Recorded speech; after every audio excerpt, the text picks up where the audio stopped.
All right, hello and welcome to everyone to Helicon West. We'll go ahead and get started. My name is Britt Allen and I will be your MC tonight. Our mission statement is this. Helicon West is a live reading series that brings published local writers to read alongside community members in an open, uncensored forum. In order to promote the voice of every community member and democratic ideals, we honor all levels of skill, ability, and craft. In addition to featuring published authors to give the literary arts more exposure in Cache Valley and the surrounding areas, we invite and celebrate aspiring writers from every walk of life to find and share their voices with us. We are committed to the causes of inclusion, accessibility, and representation in our writing community. Helicon West operates on the territory of the Northwestern Band of the Shoshone Nation, whose people have been living, working, and residing on this land from time immemorial. We acknowledge that these lands carry the stories of these nations and their struggles for survival and identity. We recognize elders past and present as peoples who have cared for and continue to care for the land. In offering this land acknowledgement, we affirm Indigenous self-governance history, experiences, and the resiliency of the Native people who are still here today.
Hi, Ron. It's when we was waiting for years and years. They went on and on. Me being single, there's no other one. Nowadays, the more have I made in just a year and a half shy, being made for a decade. It took a while, but it was worth the wait. Have a love, that is okay. It's when we were told, memory when. I still remember how, it was back when. The last visited you on holiday weekend. You told me the news, well, you might have been hurt. You left me in and had a new shirt. Things are much the same, and now it's with you. Did it quickly change? there's very few. So keep in memory how I was then. Look forward to when. I'll see you again. Thank you.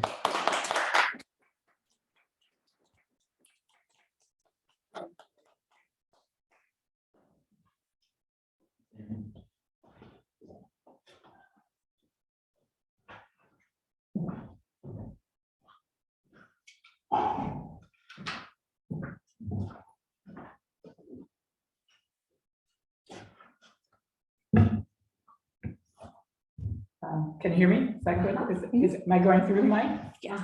Okay, I'm going to read several shorter poems. My world still blooms in April, though this winter sky stayed dry, as if the clouds were powder puffs of talcum, heralding the winds of spring that bluster through the trees, flip and flap my hat brim while I'm tightening the strings, peeking to seek the sunshine in the blooming brittlebush and the blossoms of the yellow palo verde. I love the grand fecundity of April in Arizona, but my world is being burned by lightning fires as the drought turns once wet riverbeds to dust. I envision being powerless, even waterless in time, going hungry when our farms can grow no crops, slowly poisoned by the fumes that global producers still exude, if we can't persuade the world to change its course. Today, I capture flowers with the camera in my phone, transfer them to storage on the cloud. But this won't prevent what the future portends, when nothing on earth will bloom again, and spring will have no meaning as a season.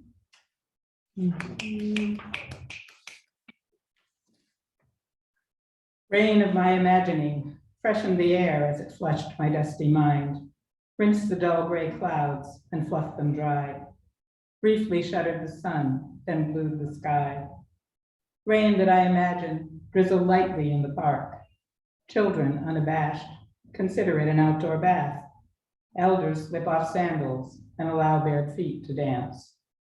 If my dreaming it could bring about a torrent, it might help to squelch the fires that now rage.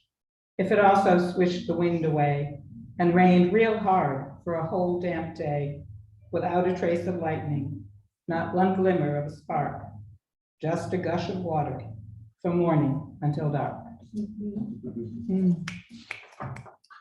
Okay, this is the last one about rain, and then I'll read about something else. This is desert rain. Strobes and bellows herald drama and excitement. An orchestral summer storm has just begun. Torrents racing down the mountain, unlike skiers never veer, use their force to rip the trees, propel debris. Rushing water gushes through the washes, leaving rivulets that glitter in the sun. Dry, they might be lifelines that no seer attempts to read. Newborn growths soon green my garden as they poke between the stones. Even weeds are seen as gifts from Father Sky. Mother Earth protests the drought that leaves new gouges on her face, prays each day for fanfare that will trumpet desert rain. I think one more that's very, very different. This is, I have what I don't know if it's a new style or not, but I developed that I call snippets. They're little short things that have something in common usually. So this is Michigan Snippets circa 1965, which ages me, but that's when I was there. Cream-filled donut, chocolate glazed. Breakfast in my college days. It's 6 below, I'm walking home. Imagine holding an ice cream cone. A frosty Coke with salty fries and big boy burger, supersize. Washboard Willie entertains, chugging a beer after football games. Old black Buick, weather shelter. Privacy makes kissing better. He buys a suit, my dress is white. We host a party for friends that night. A foreign name I learned to spell. New language and customs to master as well. I take the road, as Frost would say, less traveled by, than I would today.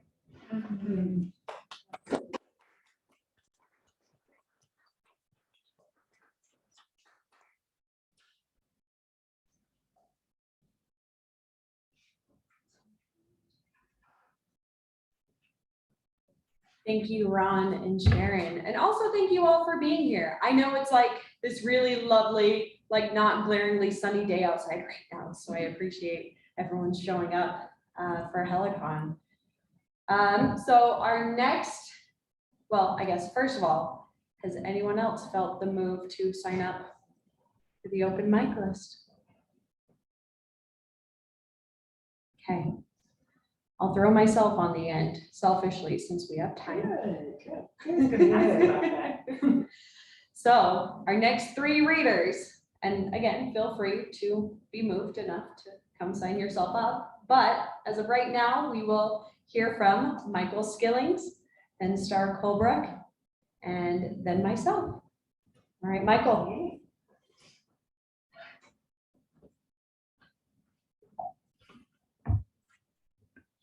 So this month, I still don't have any actual poetry, but maybe this is a step in the right direction. This is a brief experiment in cosmic horror called The Flesh Barrow Hatches. High in the north, where the icy wind dusts the young jagged mountains with crusted frost, where the days are bright and the nights are bitter, little grows among the crags. Tiny wildflowers cling to cracks in the stone during the warmer months, a fleeting dash of color among the gray and white, and blue-green lichens creep along the leeward stones, but that is all. A long time ago, people lived here, in stone huts half cut into the mountainside. The huts remain, but their occupants are gone. The winters are deeper now. But if one could brave the cold, and if one was watching very carefully and already knew just where to look, they might find a certain valley hidden among the mountains, an oasis in the ice. Here the jagged stones give way to dark, rich soil, flat and fertile, and the air is warm, shielded by the mountains from the bitterest of winds. People have long forgotten this place, as have the gods. A storm spins above this valley. The sunlight filtering sideways through the clouds makes them look almost crimson. Lightning flashes through the clouds, illuminating them from within with scarlet light, regular and constant as a heartbeat. The bottom of the clouds boil and churn, always changing, always in motion. Rain rarely falls from the storm, but when it does, it is thick and dark and heavy, and it leaves a sweet metallic taste on the air. The soil never quite dries. Its surface is perpetually damp and sticky. No plants grow in the valley, not even the mountain flowers or lichens of the shielding mountains. But something does grow here.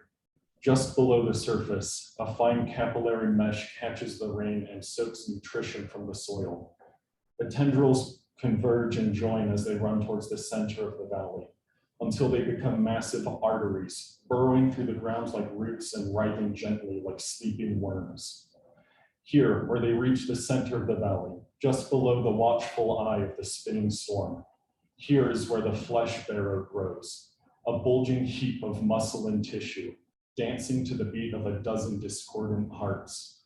Here it has grown for centuries in the shade of the storm. Today, for the first time in centuries, the storm begins to break. The lightning slows and the crimson clouds dissipate. Sunlight brushes the burgundy soil.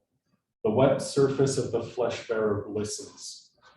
Light penetrates into the translucent tissue and reveals, deep among the veins and vesicles, a human form, curled into a ball, head bowed and legs clasped to its chest. It is sleeping. It is waiting. Its wait is almost at an end. The flesh barrow splits. Blood and water gush from the wound and gurgle onto the dirt. The flesh barrow heaves and the figure begins to emerge. First the head, now the shoulders, now the torso. Its long hair sticks wetly to its face and neck. With a final shudder, the flesh barrow vomits the figure onto the mud. Then, its purpose fulfilled, it falls still. The blood rushing in its roots stagnates, and its flesh begins to cool and rot. For the first time in centuries, the valley is still. Then, with a shaky, sucking breath, the figure fills his lungs for the first time. His eyes snap open. They are pure blue, not the icy blue of ice or the gray blue of the sky, but the deep, pure blue of the finest sapphires. His face is lean and noble, framed by locks of long curly hair that shine gold as it dries. The figure's limbs are long and slender, and his skin is smooth and white as porcelain, stretched taut across sinuous muscle. Even caked in mud and slime, he is beautiful, astonishingly beautiful, as only a statue by a sculptor with centuries of practice can be. But he is no statue. He is flesh and blood and bone. He tries to rise to his feet, but only falls clumsily back into the mud. He tries again with the same result, then again and again and again. Though his soul is centuries old, he has never before had to walk or stand or crawl. But he will learn. He is patient. And there is a certain elegance to his inelegance, for any motion by such a fair form can be nothing but graceful. This time, he rises nearly to his knees before slipping and tumbling back down. He splashes into the mud on his back, chest heaving with exertion. A thin breeze sweeps the valley, bearing away the acrid stench of blood. High above, the sun shines brightly on a field of azure blue. The brightness hurts his eyes. A sound escapes his lips. He does not yet have words, but the sound is far older than words or gods. It is as natural and irresistible as a cough. It is the sound of uncontainable delight. It is a laugh. The figure laughs. He laughs for the heat of the sun and the coolness of the air on his skin, for the oozing of the mud through his fingers and toes. He laughs for the sound of his own voice in his ears, high and clear as a church bell. He laughs as he kicks his feet and drags his arms through the muck for no purpose but the sensation of moving, of living. Soon he will learn to walk and speak, but those things can wait. He is very patient. For now, it is enough to simply be.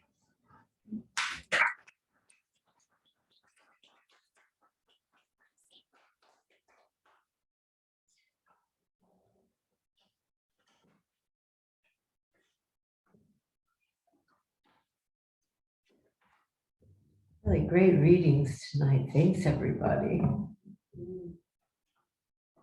So I've been going to a writing group, the Sean's Front Room Writing Group, and we write twice a month. We just sit together for an hour and write something, and then we share or not. So I've been writing short memoir pieces that I can write longhand in an hour or less time. This one is from September 11th. It's called Soul, and the writing prompt was to write a prose poem, which I didn't, I wrote prose, using these words: wreath, envy, souls, rapture, vain, bluster, hard-boiled, wildfire, vantage, overshadows, rung, trills, massacres, firmament, entrance. Here's the piece. Our souls are ravaged by the news that his largest tumor, which was slow growing since the terminal diagnosis in 2013, when the leiomyosarcoma metastasized to his lungs, has doubled in size in the last 6 months. It was at 2 centimeters in March, and now in September, it's at 4. We hadn't been alarmed before this, skating along for years on the presumption that he would have at least another decade before we'd need to worry. But the oncologist, a new young female doctor he likes all right, not the previous type, the one who didn't strike him right. Well, this new doctor, via fluoro, sets it out straight for us. It may be time to explore options for shrinking the tumor, or at least putting some brakes on the accelerating growth. Right down to the soles of our shoes, our hearts sink. Mine, because I've heard the hard-boiled bluster of his violent opposition to chemo and radiation for years. It set his previous sarcoma team on the defensive and made his very first oncologist excuse him from the room. He had said to that doctor when we were referred to his new cancer clinic in Logan, "I walked past all those people hooked up to your poison on my way to your office. You're a mass murderer." Young Dr. Floro is not at all prepared for the venom of his response to her suggestion of chemo. He upbraids her about the proven ineffectiveness of chemo on his cancer, about the futility of radiation treatment moving in the direction of medical massacres on patients in the care of doctors who profit from selling chemo, the profit margins, the side effects spreading like wildfire until all that's left from burn, cut, poison is a wasted shell. His diatribe overshadows every protest by Via Floro, her knowledge rung clearly by case studies, professional papers, the bell chime of her practice. She can't thwart his fury. Cannabis works, chemo kills, but his vantage point on cannabis doesn't hold up. It really does not cure leiomyosarcoma. There are no credible studies because it was illegal until recently. Still is federally, so Dr. Floro can't vouch for it ethically. Doesn't matter. He's hardlining his stance, and she has to remind him that she's bound by science, medicine, her practice. She invites us, when I finally make my entrance into the fray, by reminding him of friends who've been helped by chemo and radiation, to look into the research ourselves, the current research. We haven't perused medical case studies for 8 years. He's only studied Facebook testimonials on cannabis, none of which are specifically shown to cure leiomyosarcoma. Dr. Floro asks if he can look into cancer support groups online. He says, yeah, it's bullshit. The people posting about it are celebrating 6 months, 1 year, like it's a big deal to survive that long. Nobody has the time I've got. I want to know how I can keep this thing down. In the firmament of cancer research, diagnosis, treatment, and morbidity, where survival is a dying sun and all the planets are months or years that tend to wink out one by one, my sweet Mitch is imploding into a black hole of exclusiveness. His cancer is finally acting like cancer after all this time, where we've just gone along living our life together as if we'd have every tomorrow.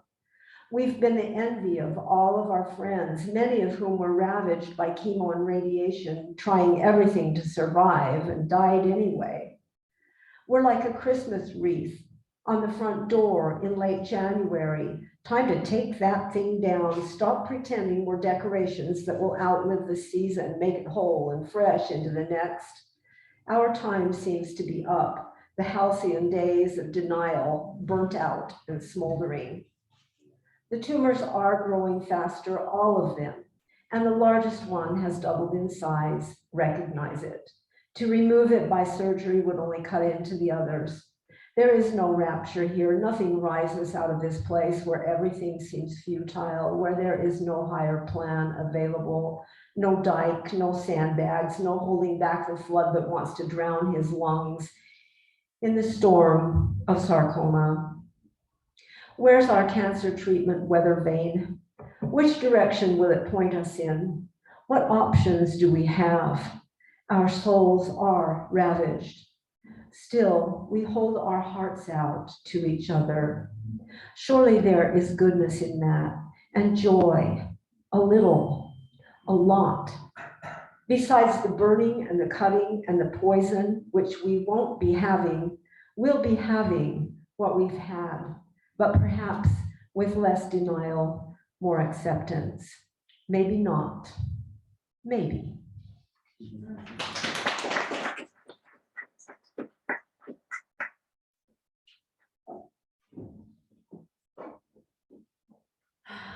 Thank you, Star and Michael. All right. Does anyone else want to sign up before I read the last entry of the evening? Okay. Then I will be reading from a very long short story I wrote this past year. It's probably a novella. It was like 25,000 words, but I need to go back and edit it. So I don't know what it will be at the end of its life. But I've read from it for a few Helicons now, not the last one, I think, the few before though, or not the one before that. Anyway, Oh, it's been a minute. Anyway, it's been a minute, but basically it's this story about this little girl named Story, and she's like kind of a brat, and it falls somewhere between like magical realism and a fever dream, right? So what's happened in it so far is that like I'm also very bad at science fiction. I apologize to Michael specifically because I think he's really good at it. But basically, a hole ripped in the universe, right, in the cosmos, and Story's family got sucked away through it. And in return, like these 23 shadow creature things kind of came through. So Story at this point in the story has found out that her family's like gone, right? She just turned 5, I think, 5 or 6. It's her birthday also. And she just found out they were gone, and she kind of like curled up on the floor in the kitchen and fell asleep. And that is where I will pick up. The universe wasn't kind enough that day to guide Story in her sleep, but she did wake up from that nap on the kitchen floor with the cold certainty that her family was gone and hadn't left her by choice. Though Story was a brunt of a child, she hadn't yet started school and didn't know that it was at all possible to hate her. Of course, even if she had known that not everyone would love her, this wasn't the case for her family. They'd been cosmically kidnapped, you remember. It was early afternoon, just past her lunchtime, as Story's stomach reminded her with a gurgle. She pushed herself off the floor, giving her stuffed pet a grateful scratch behind his stitched down ears for keeping watch as she slept, and decided that she had to do something. Even though it was her birthday and she would have much rather been doted upon than play detective, Story loved her family and decided that she must be old enough now to take up this duty. It's easy to be brave when you wake up in the 1 p.m. sunlight at 5 years old. The call to action was largely and subconsciously fueled by hunger. So the first place Story decided to look for clues was in the family's refrigerator. Grunting unnecessarily as she stood, if the house was silent, she would fill it with her own sounds. She took the few steps across the kitchen floor, stuffed dog tightly under her arm, and opened the thick white door. Of course, Story cried as her eyes landed on the tall, open, blue can of beer in the refrigerator's door. She lifted it out and it sloshed unhappily in her hand, 2/3 drank, which Story immediately knew meant her father never meant to leave. He never left an open can undrained, not for more than an hour, not even when her mom was home and made it a point of watching him drink. Although the clue didn't add much to her investigation, Story had already decided upon waking that her family didn't do this by choice. She didn't want to lose anything more today. She set her father's mostly empty can of beer atop the stove, as good a collection place as any, and hoped he wouldn't be mad about it being warm when he got back. Sorry, Dad, Story whispered just in case, just to cover her bases, and also to push away the thought of what if Dad doesn't come back. She turned to the fridge, whose few contents offered up no further clues, but did produce a half-full bag of squeaky cheese that Story decided would be all right to have for a birthday lunch. With the cheese curd grease on her lips and fingers, Story finally closed the refrigerator with a quick, sorry, Mom, about keeping it open so long, and frowned at the room. She thought her parents had probably been here when they disappeared, so there ought to be more clues. Even if Story knew she ought to be looking for beings instead of things, she was on the right track and was about to find one nonetheless. While the shadows weren't deep in the kitchen yet, it wasn't bright in the room either, the only window facing south over the kitchen sink. One shadow being had nestled itself into the dark, crummy slip of space between the oven and the floor in the kitchen after popping through the rift. And being in a dimmer room, it had more time and energy to recharge than the others, while Story ran around and then took a nap. So when Story got down on all fours to crawl around the kitchen floor looking for clues amidst the sticky spots and crumbs, the shadow beneath the oven watched her draw close and prepared his piece. When Story reached the oven and pressed her cheek to the floor to peer underneath it, expecting to find more of her mother's hair, she got a puff of air straight to her eyeball instead. With a yelp, she jerked back, slapping her hands to her face, expecting pain, dropping her dog, and at the same moment giving other shadows hidden about, the chance to migrate underneath her bulldog's sewed down ears. But quickly, Story noticed no pain in her eye, just a pounding heart in her chest, and as she pulled her hands away and gaped at the floor beneath the stove, she found the puff of air hadn't stopped when she pulled away, but had compressed into a concentrated hissing, air being the only element shadow and light beings can manipulate with any certainty, as I'm sure you've already looked up on the computer in your pocket. Was this a gas leak? Should she call her investigation off and run for the neighbors? Was the house about to explode? Before Story's fear train completely hijacked her brain, though, her sharp child's ear, which is much more open and accommodating than an adult's ear, suddenly caught different shapes within the hissing, almost as if words were being formed, but she'd have to get close to make sure. Scrunching her eyes shut against any further puffs, Story put her cheek to the ground, and the hissing, the airflow altogether, immediately stopped. Story forgot her resolve and opened her eyes in surprise. She saw nothing but darkness, of course, which also means that she saw the shadow perfectly, though she didn't know it. And the shadow perfectly saw her and learned everything it needed to.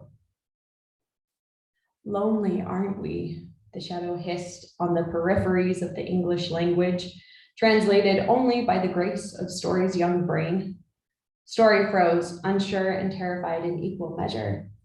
Yes, yes, always, the shadow continued, going to be alone forever, starting right now. What? Story cried out, a reflexive push against new things that becomes more common in human beings the older they get.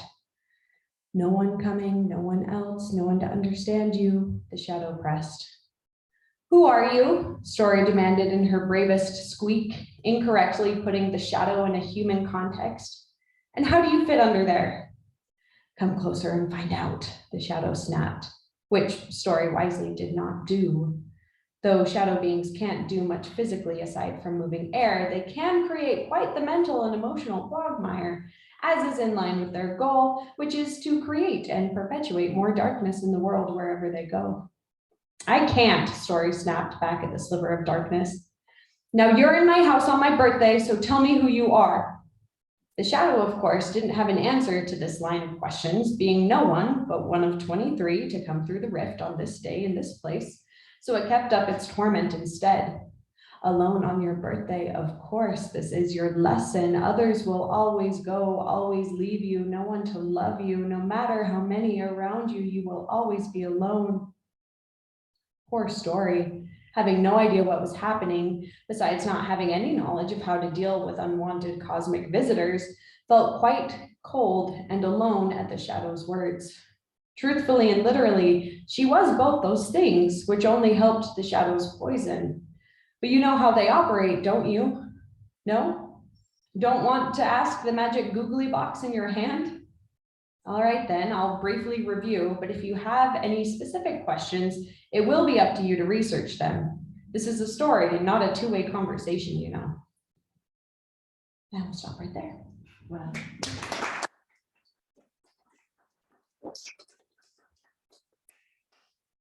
All right, last call for last takers.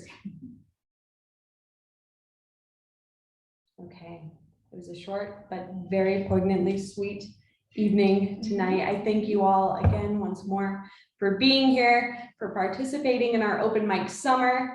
We will be back in July, the fourth week in July, the fourth Thursday, July 28th, but we will not be here that time. That time in July, we will be in the River Park Senior Housing Clubhouse. So it's a little bit across town. The address I can certainly hand you. It is 784 like Riverwalk Parkway Way, just because this space wasn't available for us that night.